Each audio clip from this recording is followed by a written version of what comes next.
we made it to Dharavi, and this is our guide Hitesh and Shifa. Hi. These guys grew up here, and they're going to take us through, and we're going to find out about one of the world's largest slums, and how it's a thriving billion-dollar industry it turns over. It's actually quite unique. It's only like about 2.3 square kilometers, but has over 1 million people. It's 20 times more denser population than the whole of Mumbai. And Mumbai is a pretty populated city. We're looking forward to going through and showing you guys a little bit about Dharavi with the help of Hitesh and Shifa.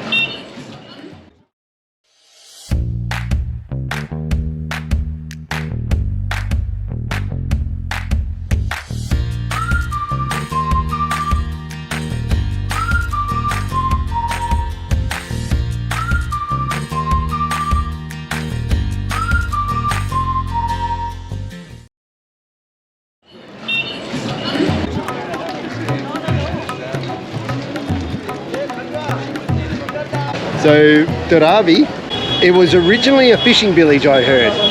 It was originally a fishing village and also used to be the edge of one of the islands of Bombay. I see. So Mumbai used to be 7 different islands before. Mahim was one of the islands. Okay. And Dharavi was the edge, so it was a very good location for all the fishing that used to be done here. So how did it become such a massive big slum area? This land was empty when the project happened on by Vellard to manage to get all those 7 islands into a single land city. Right. When they did that, this came in the center part of the city. We used to dump garbage on this land. So many people who came for jobs in Mumbai, they were pushed by authorities from South Mumbai to the north. Okay. And this is where people saw an empty space with a lot of garbage. Yes. And people started living here with making huts and houses. But now it's become one of the sought after lands for developers to buy. People now are selling big sections of it and moving out while developers build. So it's changing quite rapidly now. It is. Dharavi is in a very prime location now. Dharavi is surrounded by 4 railway stations. Airport is not very far, only 30 minutes drive. So yes, land is very valuable. All the developers want this land to make high rises, make some profit. Yeah.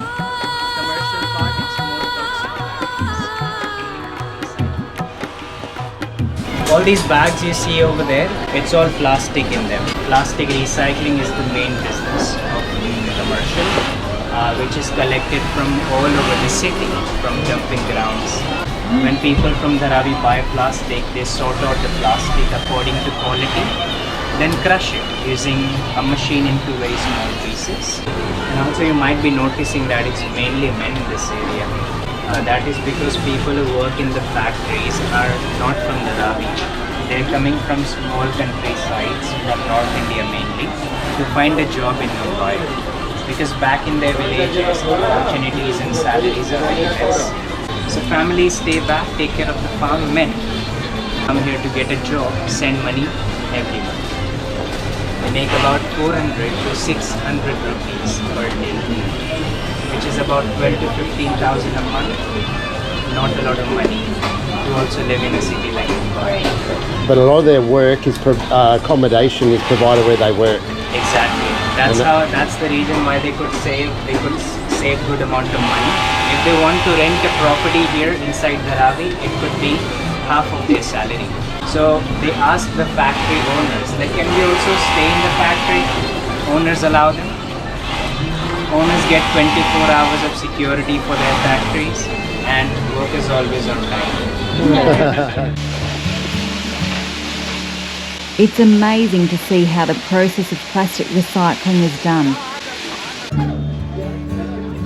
And even older women have to keep working into their 70s and 80s just to survive. Oh, wonderful! Okay, lift. Where? Up the head?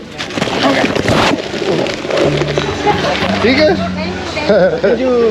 No problem. कोई बात नहीं. आप परिवार north India कहाँ से? हम लोग UP से है। Ah, UP. हाँ, अच्छा, good. हम लोग यूपी वाले हैं। नहीं वो 25 पूछो, आज के दिन में कोई मेहनत काम करता है। और देखो पूछो वो बताएगी। उम्मीद जाती है खुशी होई बहन।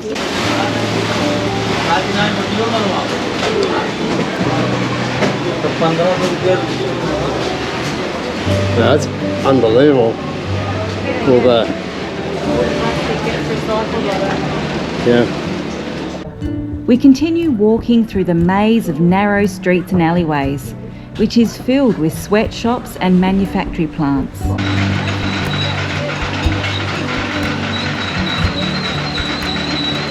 But people live in these type of areas in Mumbai still feel happy and proud to call this place as home.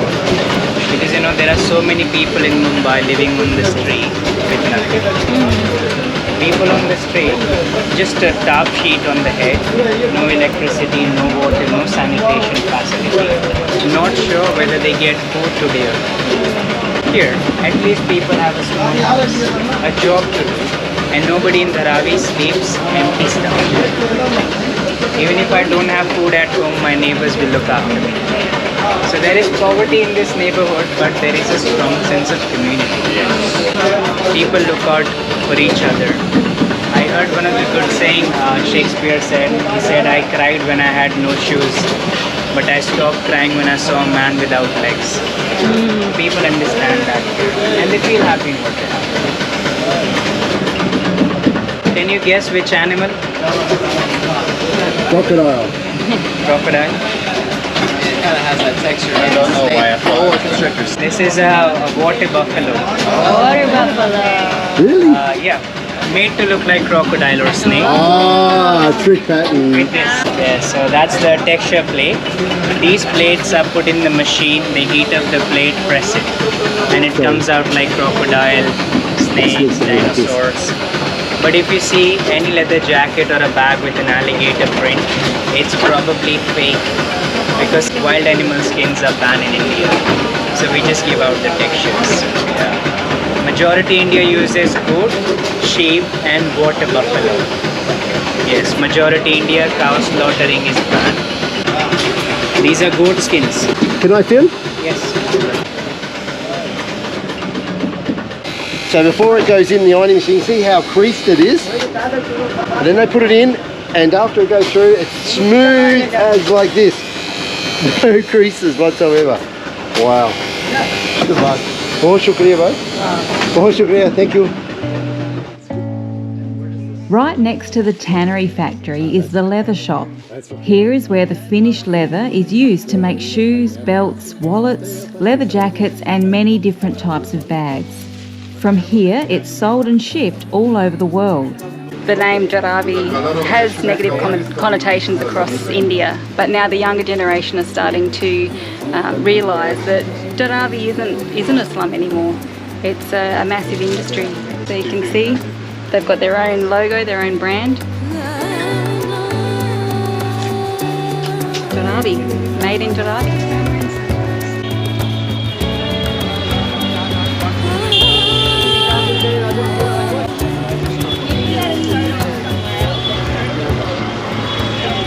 It's one of the main waterways here that all the sewer, the waste, everything, the drain, stormwater, all comes into here. A lot of the rubbish is picked up. They have it actually recycled through, but what can't be recycled in Dharavi ends up here and eventually ends up out in the ocean. So that's one of the big things here, the pollution aspect in Mumbai. And there's issues there behind trying to fix a lot of that. But it's amazing what Dharavi does in the recycling of many plastics and items that we just discard in the rubbish. That they'll go through and collect and recycle. So it's pretty amazing. Dharavi was made really famous by the movie Slumdog Millionaire. It was the Oscar award-winning movie in 2008, and you'll be able to see a lot of this area where people still today, they live exactly like that. But it's such an amazing place to see just how over 1 million people live in such a small area, and yet it's a thriving industry here right throughout Dharavi, from everything from pottery to textiles, clothing manufacturer. You see he's got a lot of jeans on the bike. They're just been all stitched and made, and now they take it off to their little stores or the shops that actually they sell to. You'll find fake imitation brands or big name brands throughout the world. We know that a lot of them are made here, which are not the genuine item.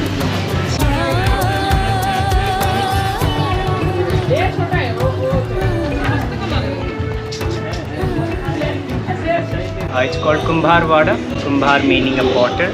Wada means a community, so it's the potters community. Yes, around 1200 families in this neighborhood making pots. They get these skills passed down to generations, so they don't attend any school to learn the skills. And they get clay from Gujarat, delivered to Mumbai. After making lumps, they put those lumps on spinning wheel, give nice shapes of pots, dry them under the sun. After drying, they bake the pots in these type of kilns. That's an oven in where they bake the pots. It is baked with the help of waste pieces of garment and cotton. Wood is heavy and expensive. Waste pieces of garment, they get it for free from garment factories, which we saw. They burn it. When the pots are baked, they decorate them, glaze them, polish them, sell them around the country. They make water pots, pots for plants, oil lamps, chai cups. Well, we just finished our tour through Dharavi, and we had a fantastic time.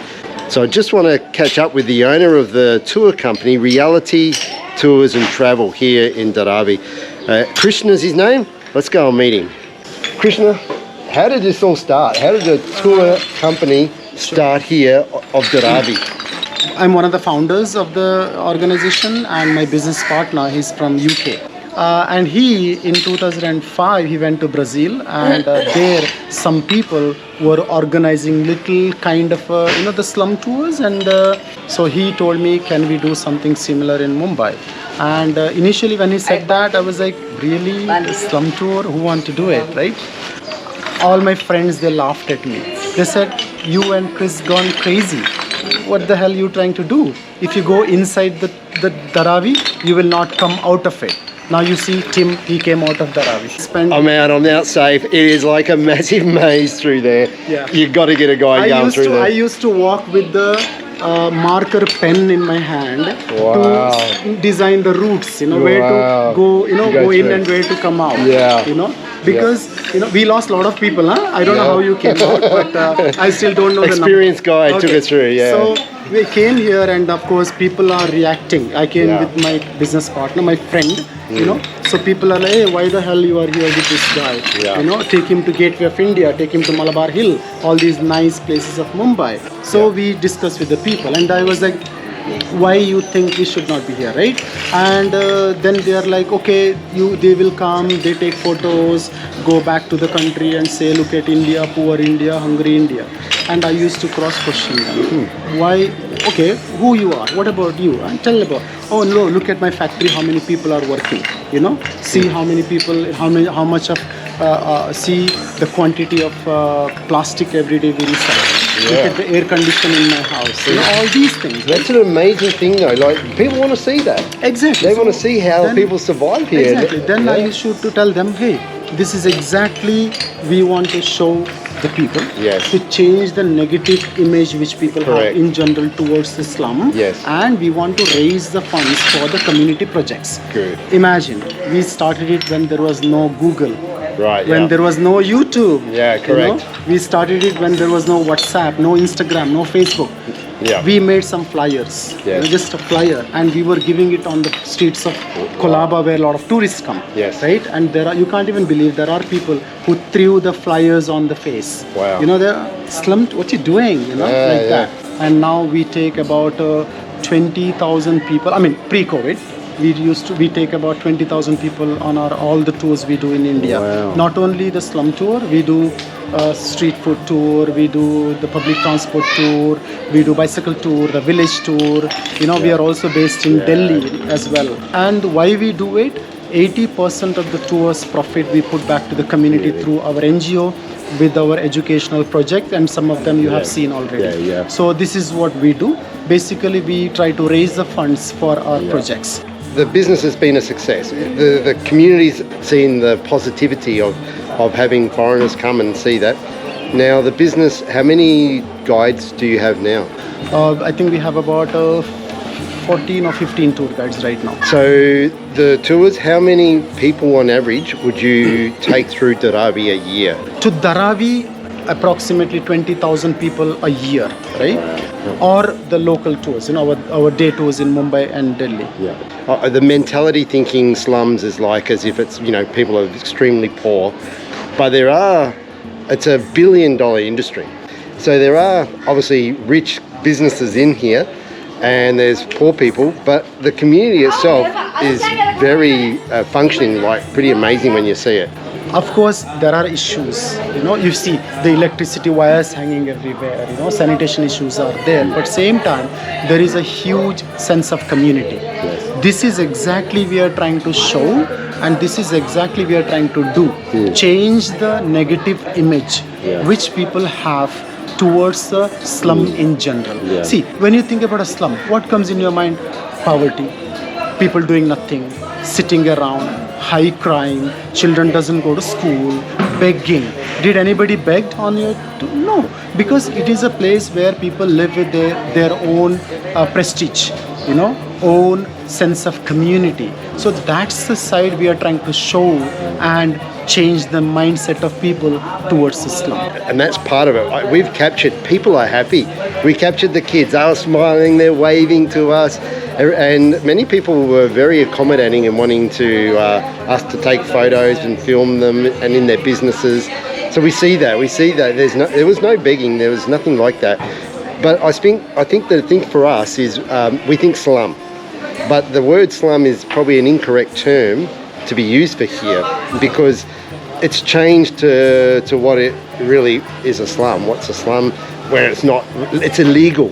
It's a illegal dwelling somewhere, but it's not a slum. Correct. So I'll tell you, the word slum is not correct. Okay? I would say it's a urban maker space. Because you see every single inch of Dharavi is used. Right here, you see that lady was sitting here and doing all this stuff here. You can see this is, of course, we are in a potter, colony where you see a lot of work is happening right here. This is a kiln, where they're preparing for the Diwali festival, right? Everywhere, especially when you walk through that narrow alleys, I'm sure you heard the noise of machineries everywhere, right? And also we say Dharavi is a place which will never allow anybody to sleep empty stomach. That means there is a potential for everybody if you want to do it. Like I have friends, right? What they do, they walk around and with just a metal, a piece of metal with the stick, right? They go to garbage and all, collect the metal and sell it in the shop and they make their money. So there is potential for everybody. Of course, it's a slum, one of the largest slum in Asia, but now it is changing. But, people have had their lives here for, so decades and decades. Generations and generations, correct, Dharavi have almost at 180 years, history. Yeah, wow. Yeah, there you go. So guys, if you ever come to Mumbai, please contact Krishna. He will organise a guide to take you through not just Dharavi, but through many of the other unique... All over India. We do tours all over India. So, There you go. Great. Thanks, bro. No Appreciate problem. it very much. Thank you so much. No, Okay. good. Dhanyavad.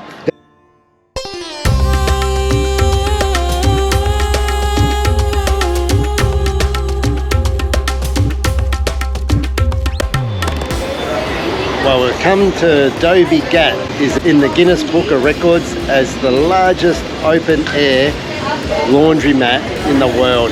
It actually had over nearly 500 people at the one time at the same location washing clothes. There's over 10,000 Dhobis that work here in the area. There's a lot of history here at Dhobi Ghat. It's right next to the Mahalakshmi railway station, and back in the late 1800s a lot of the British officers would bring their laundry to a lot of the Dhobis that are on the side they set up here to get washed. And now a lot of the hotels or a lot of the hospitals and Indian Railways bring all their laundry comes to here. So pretty amazing industry to be able to see. And here you really get a contrast of the Chols, which are where all the laundry is, and then the high rises, being new high rises that are being built. So we're on our way to the famous Dobie Gats with our good old American mate Javin and our Scottish friend Kyle behind us. We've done a few tours together. But we're going to Dobie Gats. And what are we going to see at Dobie Gat? We're going to see where they do the washing of clothes and ironing. For 150 years they've been doing it this way here in India. So Yeah, good. and here's our friends here. Give me 5.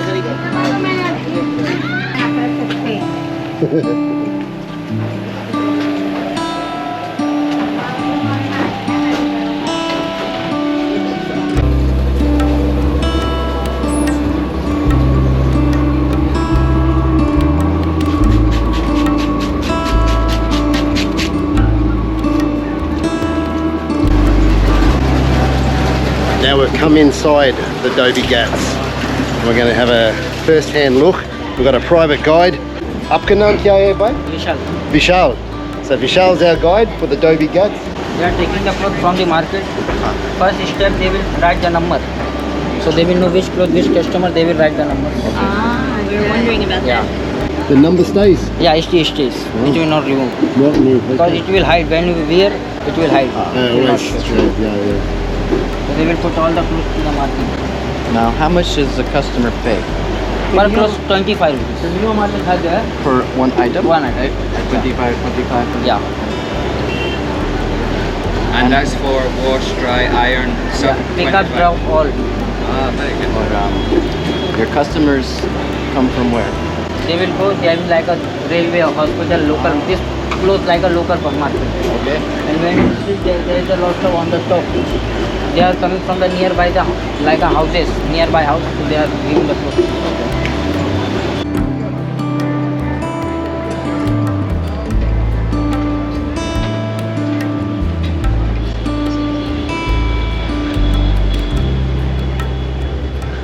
You've got businesses everywhere in here. People set up their own business.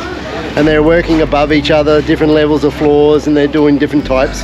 From just general clothing to those down below doing a lot of the hospital sheets and Mumbai Railways, and man, it's a real opener to see this.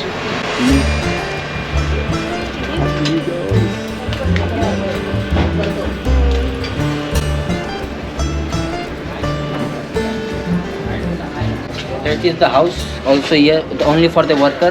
They will take from here to here, one box is like a 2 people, they will take the like this house from the society, they will pay the rent 3,000 for this. 2 people will sleep here, they will make here food, they will eat. Also they will do the iron on that, on the top. They are behind the like So the rent storage. every month, the rent, how much? 3,000. 3,000 for this. But this is where you work as well. You work, Yeah. you live, Iron. you eat everything here. Eat everything. Wow. There you go.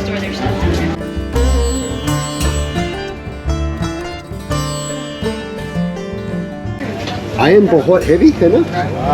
7 kg. 7 kg. Wow. So up बहुत strong. But can you lift that pile? I'm worried too, bro. Let's see what happens. Yeah. It weighs about 7 kilos, I would say. That's a rough estimate. Yeah, exactly.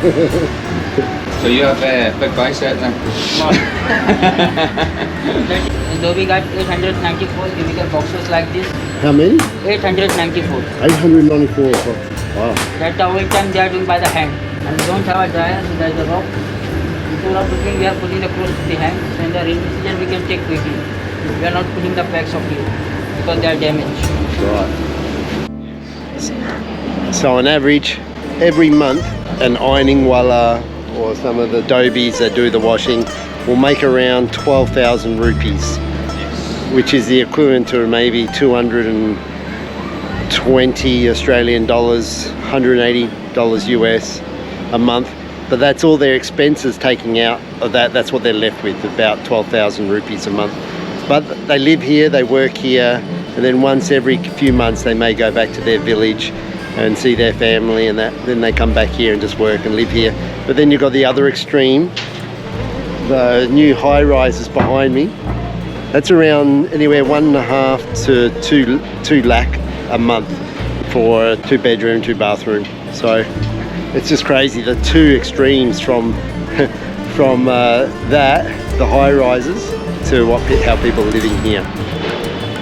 Pretty tough life, isn't it? But what people do just to make a living and survive, like just to have somewhere where they can stay and they've got, you know, some sort of friend or family or someone with them. It really goes to show how little you actually need to survive, isn't it? And that's really all they're doing. They're surviving, sending money home to the village, to their family.